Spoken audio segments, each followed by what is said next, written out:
بسم اللہ الرحمن الرحیم۔ الحکیم فی کلامہ المجید وقولہ الحق۔ بسم اللہ الرحمن الرحیم۔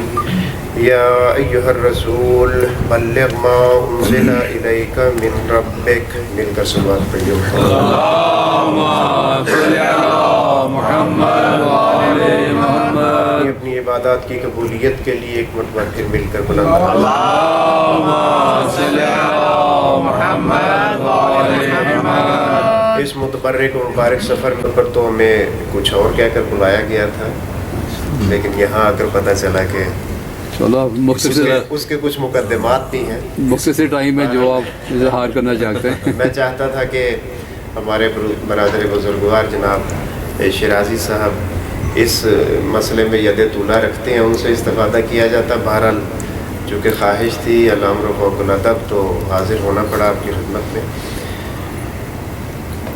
بہت ہی متبرک حوالے سے یہ محفل منعقد ہو رہی ہے، اور یہ اتفاق ہے کہ شاید آپ کی فلائٹ پہلے ہے، وگرنہ ہمیشہ جناب جعفری صاحب کی کوشش ہوتی ہے کہ 18 ذی الحجہ یہاں کر کے پھر واپسی ہو، یہ پہلے کے روٹین ہے۔ تو اس مرتبہ بہرحال آپ نے وہ زودتر یہ کام کر دیا۔ ہمیں انشاءاللہ موقع مل رہا ہے اس موقع پر کہ ہم یہاں پر انشاءاللہ ہوں گے، آپ کے لیے دعا گو ہوں گے۔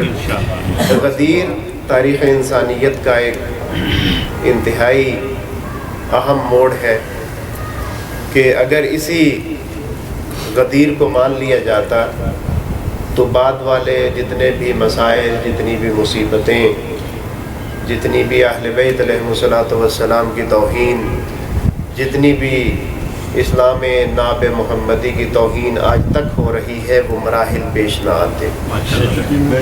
ابھی آپ نے سنا، اور سرور دو عالم نے اپنی زندگی کے ہر مرحلے پر کر کے بھی دکھایا کہ میرے بعد کون سی ہستیاں ہیں جن کے ساتھ تم لوگوں نے متمسک رہنا ہے۔ قرآن مجید فرقان حمید کو دیکھ لیجئے، اس کی اکثر آیات ایسی ہیں کہ اگر صرف ایک آیت پر بھی مسلمانوں نے عمل کیا ہوا ہوتا تو یقیناً کائنات کی کامیاب ترین اقوام میں سے صرف اور صرف مسلمان ہوتے۔ شاید اس فکرے کو درست کرنا یوں مناسب ہوگا کہ کائنات میں اگر کوئی کامیاب انسان کہلاتے تو وہ مسلمان ہوتے۔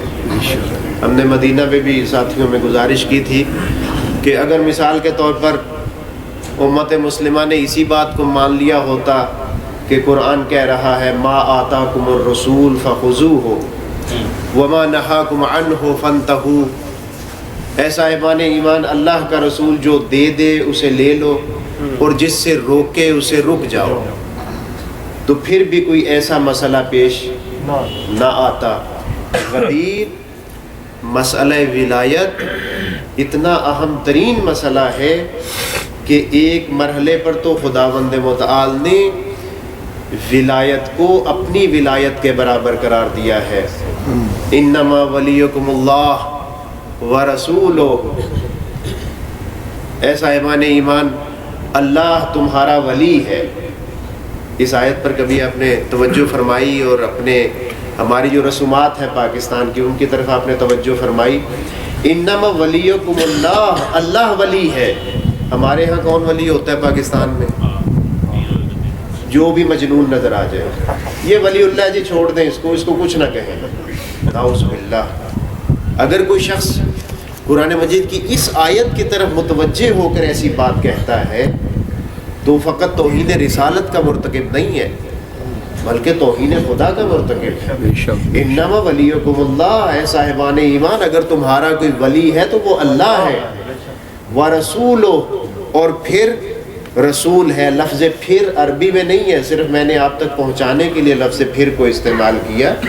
انما ولیکم اللہ ورسولہ، اللہ بھی ولی ہے اور اللہ کا رسول بھی ولی ہے۔ اور اس کے بعد پھر لمبی آیت اگلا حصہ کہ وہ لوگ جو ایمان لائے اور پھر انہوں نے حالت رکوع میں زکوٰۃ دی، وہ لوگ تمہارے ولی ہیں۔ اور وہ طولانی بحث سے میں لفظ ولی کے حوالے سے عرض کرنا چاہ رہا تھا، اور اس آیت کے حوالے سے ثابت ہے کہ کائنات میں اس آیت کے آخری حصے پر صرف اور صرف ایک شخصیت نے عمل کیا تھا، اور وہ وہی شخصیت ہے جن کی یاد میں آج آپ تشریف فرما ہے۔ تو خداوند متعال نے مسئلہ ولایت کو برابر قرار دیا. اللہ بھی ولی ہے، رسول بھی ولی ہے، اور وہ شخص جو حالت رکوع میں زکوٰۃ دیتا ہے وہ بھی ولی ہے. اسی طریقے سے مسئلہ اطاعت کو دیکھ لیجئے. یا ایھا الذین آمنوا اطیعوا اللہ و اطیعوا الرسول، اے صاحبان ایمان اللہ کی بھی اطاعت کرو اور اللہ کے رسول کی بھی اطاعت کرو. وَأُولِي الْأَمْرِ مِنْكُمْ، اور اولی الامر کی بھی اطاعت کرو. اگر کوئی شخص اللہ کی اطاعت کرتا ہے، رسول اللہ کی اطاعت نہیں کرتا، تو اس سے اطاعت قبول نہیں ہے. اولی الامر کی اطاعت کرتا ہے، اللہ کی اطاعت نہیں کرتا، یہ اطاعت سمجھ میں آنے والی نہیں ہے. یعنی تینوں اطاعتیں ہوں گی تو تب اطاعت شمار ہوگی. یہاں پر مسئلہ غدیر کو بھی دیکھ لیجیے، اور قرآن مجید میں آپ جہاں پر بھی دیکھیں گے خداوند متعال کا لب و لہجہ رسول اللہ کے ساتھ بڑا ہی محبت آمیز ہے. ابھی آپ سن رہے تھے حبیب اللہ، اللہ کے محبوب، اللہ کے حبیب، اللہ کے دوست، اور خداوند متعال نے ہمیشہ یہی انداز تخاطب اختیار کیا، ہمیشہ بشارتیں دی. حتیٰ رسول گرامی اسلام جب نماز شب کے لیے اٹھتے تھے اور زیادہ دیر حالت قیام میں ہوتے تھے اور آپ کے پاؤں پر ورم پڑ جاتے تھے، تو آئے مزمل نازل ہوئی، سورہ مزمل، یا ایھا المزمل قم اللیل الا قلیلا، اے چادر اوڑھنے والے، رات کو ہمارے ساتھ آپ کا گفتگو کرنا ہمیں بہت اچھا لگتا ہے، لیکن پاؤں کے ورم برداشت نہیں ہے. قم اللیل الا قلیلا، آئیے ضرور نماز شب ضرور پڑھیں، لیکن کم، قلیل، تھوڑے ٹائم کے لیے. کتنا محبت آمیز انداز ہے. لیکن مسئلہ ولایت میں جب آپ دیکھیں گے، یا ایھا الرسول، اے ہمارے رسول، بلغ، یہ حکم ہے، یہ گزارش نہیں ہے، یہ مشورہ نہیں ہے، یہ کوئی خبر نہیں دی جا رہی، عربی اعتبار سے حکم ہے. یا ایھا الرسول بلغ، اے رسول پہنچا دیجئے کسے؟ ما انزل الیک من ربک، جو چیز آپ کے رب کی طرف سے آپ پر نازل کی گئی ہے. آپ اپنے ایمان سے بتائیے، کیا رسول اللہ جو پہلے چیزیں پہنچاتے تھے وہ رب کی طرف سے نہیں ہوتی تھی؟ ما ینطق عن الہوی ان ہوا الا وحی یوحی، نبی گرامی اسلام جو بھی فرماتے تھے وہ وحی الہی کے تابع ہوتا تھا. لیکن یہاں پر تاکید کی، ما انزل الیک من ربک، رسول اللہ تو اللہ کی طرف سے نازل شدہ چیزیں ہی پہنچا رہے ہیں، لیکن یہاں تاکید کی گئی کہ جو اللہ کی طرف سے نازل ہوا ہے اسے پہنچا دیجئے.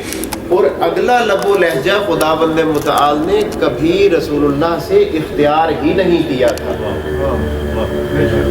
یا ایھا الرسول بلغ ما انزل الیک من ربک فإن لم تفعل،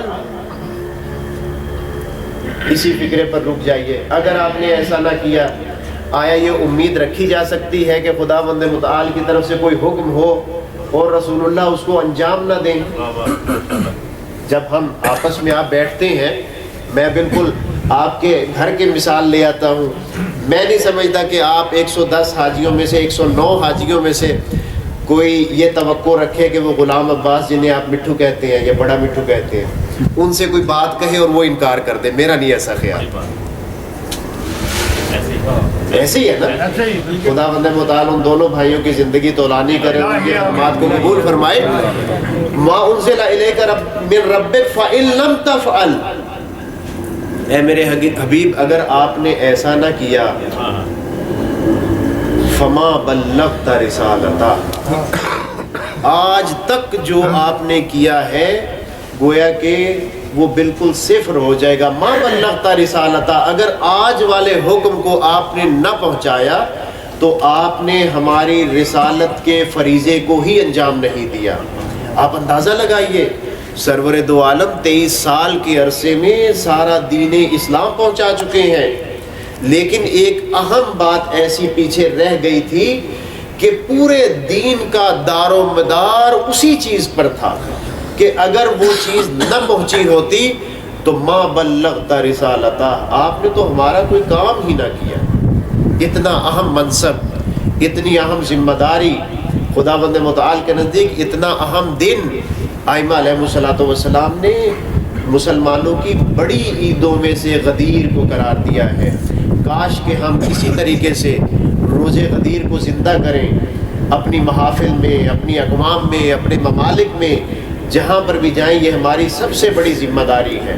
شاید بعض بزرگان یوں کہتے ہیں کہ شاید 13 رجب کا دن اتنی بڑی عید نہ ہو جتنی بڑی عید روز غدیر ہے، جو کہ روز غدیر ہی وہ ٹرننگ پوائنٹ ہے جس کے ذریعے سے آپ کسی بھی شخص کو مکتب تشیع کی حقانیت کا درس دے سکتے ہیں۔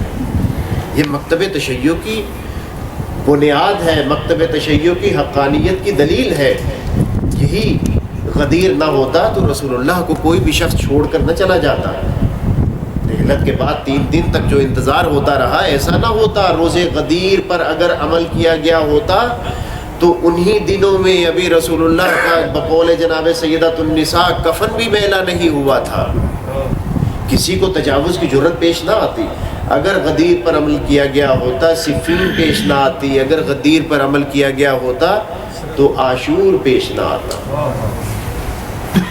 یہ جس شخص نے بھی غدیر کو ترک کیا وہ گمراہ ہو کر رہ گیا، لہٰذا گمراہی سے بچنے کے لیے ضروری ہے کہ ہم غدیر کی تعلیمات پر عمل کریں۔ خداوند متعال ہم سب کو روز غدیر کو سمجھنے، اسے منانے، اس کی تعلیمات پر عمل پیرا ہونے کی توفیق عنایت فرمائے۔ یا اللہ محمد و آل محمد کے صدقے میں اس دن کے حوالے سے جسے تو نے ایک بہت بڑی عید قرار دیا اور اس دن کو رسالت کی تکمیل اور رسالت کے مکمل طور پر پہنچا دینے کے لیے عملی دن قرار دیا، ہمیں اسے حقیقی معانی میں منانے اور اس کی تعلیمات پر عمل پیرا ہونے کی توفیق عنایت فرمائے۔